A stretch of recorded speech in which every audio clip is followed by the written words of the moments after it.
So tell us a little bit about your character and the background. We first meet Diana when she's 5 or 6 years old, and she's this young, sassy, naughty little girl who just wants to learn how to fight. But her mother, she's being sheltered by her mother.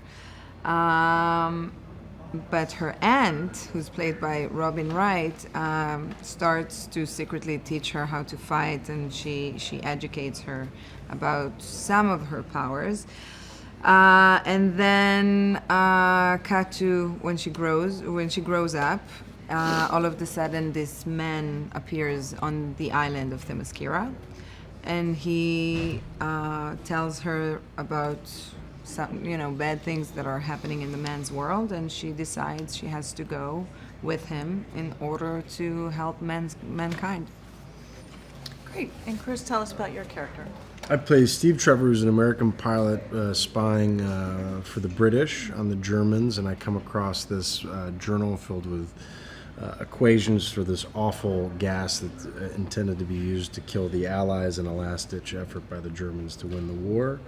And I'm hunted by the Germans as I have this notebook, crash land on the island. I meet this beautiful woman who I'm intrigued by, but I have to get back to the war to try to do something about it. And she wants to come with me, so I take her back to the land of men and have to teach her what it's like to be alive in the world with bad people, and she teaches me something about hopefulness. The chemistry that you two have on screen is great, and you really get caught up in their story, but it's part of a love story and part of this worldly story. So what is it about each of your characters that you feel attracts them to each other, coming from such different backgrounds? I think that both of them, in their core, are very good. So they have a lot in common. But on the other hand, I think that, when I start my journey, I'm this young idealist who believes that the world is good and mankind are good, and it's very black and white. Good is good, evil is evil, and I don't understand the complexities of life. And he's the one to educate me and to teach me about the complexities of mankind. And I think that she's the one to remind him, she reminds him about love and hope, and eventually they have this mutual journey in which they learn from each other. That's about right. That was good.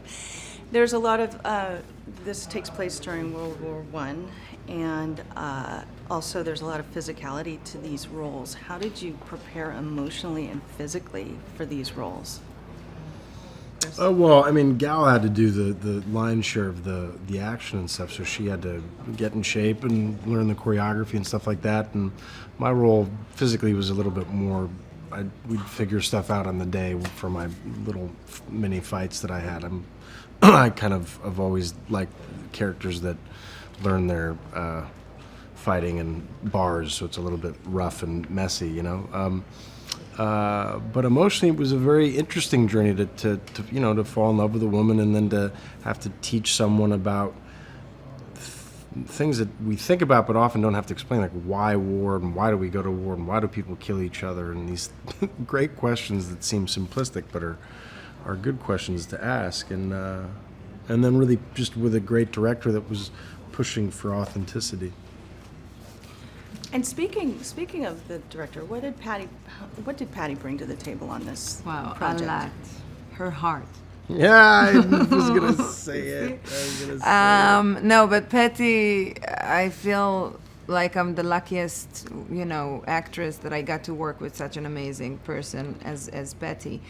She really knows how to create intimacy with the actors that she's working with on any level. It felt like her vision was very clear to both of us from the very beginning, and I always felt like I can speak to her creatively, emotionally about the character. She was there with me the entire time. True partner, and she's just a very unique, special, human. She's amazing. Sounds like it. Yeah. I have another question here. So can you tell us about your experiences at the different locations that you shot at? The majority of the movie was shot in England during the winter. It was a really clever idea to shoot Wonder Woman during the winter wearing the Wonder Woman costume. It was a lot of fun. So we shot there, and the Themyscirian part was shot in Italy, which was amazing and beautiful and tasty. And I'm telling about the It's a great adjective. I like it. It's tasty. It was saltier. London, however, was a little bit sweeter. No, and we shot in Paris just a little bit. It was great. Such a bummer of a shoot. Such a bummer of a shoot. Why? You didn't get the joke. Shoot. Okay, yeah, that's it. So what should audiences expect out of this film? Or what do you hope that they get out of this film? Chris? First of all, I hope they enjoy the movie. That's like, the simplest thing. And I hope that it's a action superhero movie, but at the end of the day, we dealt with some serious questions, take it from here. I think this is a superhero film. We've all seen a bunch of superhero films, and they tend to be complicated, damaged people that are dealing with difficult questions. This is a movie that deals with difficult questions, but through the prism of a woman who comes from a place of love and compassion and this earnest curiosity about the world. It just reminds us the simple things in life that we had forgotten, and it's good to go back to them. You know what I mean? Not be, never mind. But yeah. So what did you think? Are you hyped for Wonder Woman? Well, it's certainly taken a long time to arrive. The film has been in development since 1996, when Ivan Reitman was hired to write and direct it. Since then, the project has seen many writers and directors come and go. In January 2004, Silver Pictures approached Todd Alcott to write a script, but he was replaced in August 2003 with Laeta Kalogridis.